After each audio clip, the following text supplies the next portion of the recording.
संयुक्त राष्ट्र की कार्यप्रणाली को लेकर एक बार फिर से वैश्विक मंच पर सवाल उठने लगे हैं। ताजा मामला उस कमेटी से जुड़ा है जो अंतर्राष्ट्रीय स्तर पर उग्रवाद के खिलाफ रणनीति तैयार करती है। आश्चर्य की बात यह है कि इस बेहद अहम कमेटी में उपाध्यक्ष की कुर्सी ऐसे देश को दे दी गई है जिसकी छवि दशकों से इसी समस्या को बढ़ावा देने वाले देश के रूप में रही है। अगले 1 वर्ष तक यह देश अब उस कमेटी में अपनी भूमिका निभाएगा जिसे उग्रवाद के खिलाफ निर्णायक फैसले लेने होते हैं। यह वही देश है जिसके खिलाफ वर्षों से विश्व समुदाय यह आरोप लगाता रहा है कि वहां न सिर्फ उग्रवादियों को पनाह मिलती है बल्कि उन्हें रणनीतिक उद्देश्यों के लिए इस्तेमाल भी किया जाता है। जिस राष्ट्र की भूमि पर संयुक्त राष्ट्र द्वारा चिन्हित सबसे अधिक वांछित आतंकी खुलेआम घूमते हों, उसे इस तरह की जिम्मेदारी सौंपना समझ से परे है। लेकिन इस बार जो फैसला लिया गया उससे कई सवाल खड़े हो गए हैं। चिंता की बात यह है कि इस फैसले में अमेरिका, फ्रांस, ब्रिटेन और रूस जैसे देशों की भी भूमिका रही, जिनका दावा हमेशा ये रहा है कि वो भारत के साथ अपने रिश्तों को खास महत्व देते हैं। हाल ही में जो घटनाएं भारत में हुई, विशेषकर पहलगाम में, उनमें भारत का यह स्पष्ट आरोप रहा कि उन हमलों के पीछे सीमा पार की ताकतों का हाथ है। फिर भी उन्हीं ताकतों को वैश्विक मंच पर एक अहम जिम्मेदारी सौंप देना रिश्तों की असली प्राथमिकताओं पर सवाल खड़े करता है। यह पूरी स्थिति इस कहावत जैसी लगती है कि अंतर्राष्ट्रीय राजनीति में न तो कोई स्थायी मित्र होता है और न ही स्थायी विरोधी। कब कौन सा देश किस पक्ष में खड़ा हो जाए, यह तय कर पाना मुश्किल होता है। इसी बीच ईरान से एक राहत देने वाली खबर सामने आई है। लगभग 1 महीने से लापता 3 भारतीय नागरिक आखिरकार सुरक्षित बरामद कर लिए गए हैं। ये सभी पंजाबी मूल के थे और 1 मई को ईरान से अगवा कर लिए गए थे। उनकी रिहाई ईरान की सुरक्षा एजेंसियों की सतर्कता और तेज कार्रवाई के चलते संभव हो सकी। जानकारी के अनुसार इन लोगों को वर्क वीजा के बहाने ऑस्ट्रेलिया भेजे जाने का वादा किया गया था, लेकिन बीच रास्ते में इन्हें ईरान ले जाया गया और वहीं इन्हें बंदी बना लिया गया। अपहरण करने वाले गिरोह ने इन भारतीयों के परिजनों से संपर्क कर फिरौती मांगने की कोशिश की थी, लेकिन ईरानी सुरक्षा बलों ने समय रहते कार्रवाई की और अपहर्ताओं को पकड़ लिया। इससे एक बार फिर यह साबित हुआ कि अगर स्थानीय प्रशासन सच में कार्रवाई करना चाहे तो नतीजे सामने आ सकते हैं। इस पूरे घटनाक्रम ने अंतर्राष्ट्रीय राजनीति और मानवाधिकारों के प्रति दोहरे मापदंडों को उजागर कर दिया है। एक तरफ जिन देशों से न्याय और निष्पक्षता की उम्मीद की जाती है वे निर्णय लेने में चूक करते हैं, तो दूसरी तरफ कुछ देश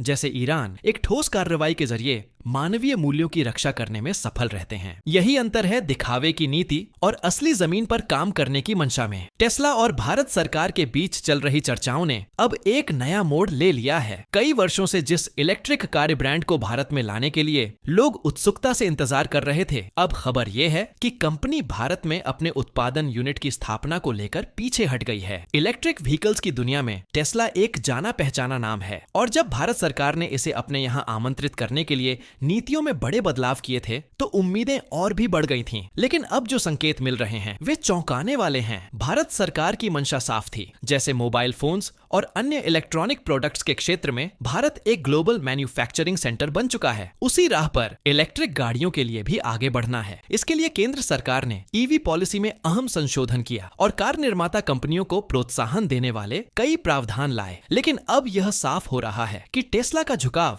केवल भारत में अपने वाहन बेचने की ओर है, जबकि स्थानीय निर्माण को लेकर वह कोई स्पष्ट वादा नहीं करना चाहती। केंद्रीय मंत्री HD कुमारस्वामी के हवाले से मिली जानकारी के अनुसार टेस्ला केवल शोरूम खोलने में रुचि दिखा रही है। इसका मतलब यह है कि गाड़ियां पूरी तरह से बाहर से मंगाकर भारत में बेची जाएंगी, जबकि उत्पादन या असेंबली की कोई योजना कंपनी के पास फिलहाल नहीं है। यह रुख तब और खटकने वाला हो जाता है जब दूसरी कंपनियां जैसे हुंडई, मर्सिडीज बेंज, स्कोडा और के जैसी कई अन्य विदेशी कंपनियां भारत की नई नीति के तहत निवेश करने की इच्छा जता चुकी हैं। सरकार ने नियमों में यह संशोधन किया था कि यदि कोई कंपनी अपने ई-व्हीकल्स को भारत में बेचना चाहती है तो उसे अगले 3 वर्षों के भीतर लगभग $500 मिलियन का निवेश करना होगा और स्थानीय स्तर पर कोई न कोई निर्माण इकाई स्थापित करनी होगी। बदले में उन्हें वाहन आयात पर 100% की जगह केवल 15% ड्यूटी देनी होगी। टेस्ला के लिए यह बहुत बड़ा अवसर हो सकता था, लेकिन कंपनी इस समय उस 3 वर्ष वाली शर्त से सहमत नहीं है। टेस्ला की ओर से संकेत दिए गए हैं कि वह अभी इस बात को लेकर आश्वस्त नहीं है कि भारतीय बाजार में उसका रिस्पॉन्स कैसा रहेगा, इसलिए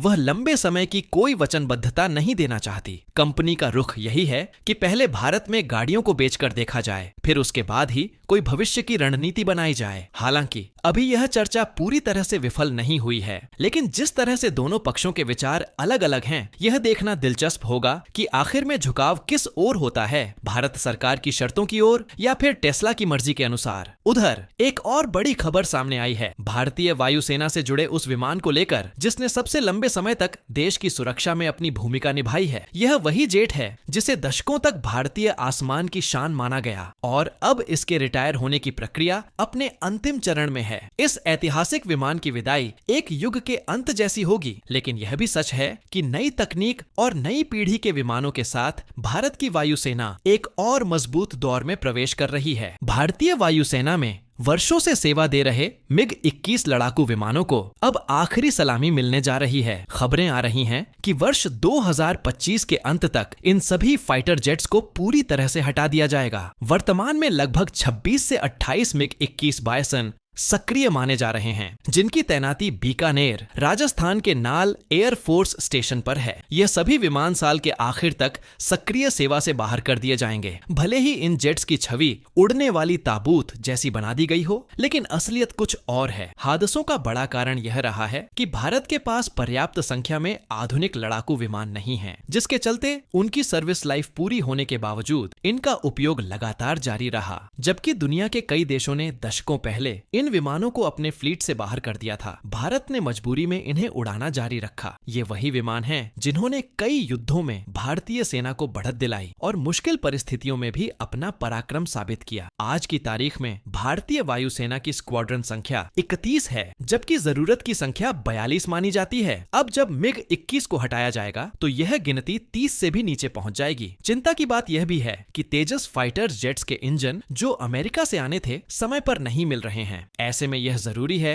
कि सरकार 114 नए लड़ाकू विमानों के टेंडर को जल्द से जल्द अंतिम रूप दे, वरना वायुसेना की ताकत प्रभावित हो सकती है। अब बात स्वास्थ्य क्षेत्र की, जहां सरकार ने एक बड़ा फैसला लिया है। अब किसी भी निजी दवा कंपनी के मेडिकल प्रतिनिधि यानी MR को केंद्र सरकार के अस्पतालों में डॉक्टरों से मिलने की इजाजत नहीं होगी। वर्षों से इन प्रतिनिधियों पर यह आरोप लगता रहा है कि वे डॉक्टरों को महंगे तोहफे, अंतरराष्ट्रीय यात्राओं की पेशकश और कभी कभी पैसों का लालच देकर अपनी कंपनी की दवाएं लिखवाने के लिए प्रेरित करते हैं। इससे न केवल मरीजों पर आर्थिक बोझ बढ़ता था, बल्कि चिकित्सा व्यवस्था की निष्पक्षता पर भी सवाल उठते थे। अब director general of health services द्वारा जारी नए निर्देशों के अनुसार किसी भी सेंट्रल गवर्नमेंट अस्पताल में MR को प्रवेश की अनुमति नहीं होगी। यह कदम मरीजों के हितों की रक्षा करने और चिकित्सीय नैतिकता को बनाए रखने के लिए उठाया गया है। हालांकि यह नियम अब तक केवल केंद्रीय अस्पतालों पर लागू हुआ है, लेकिन उम्मीद की जानी चाहिए कि राज्य सरकारें भी जल्द ही इसी दिशा में कदम बढ़ाएंगी।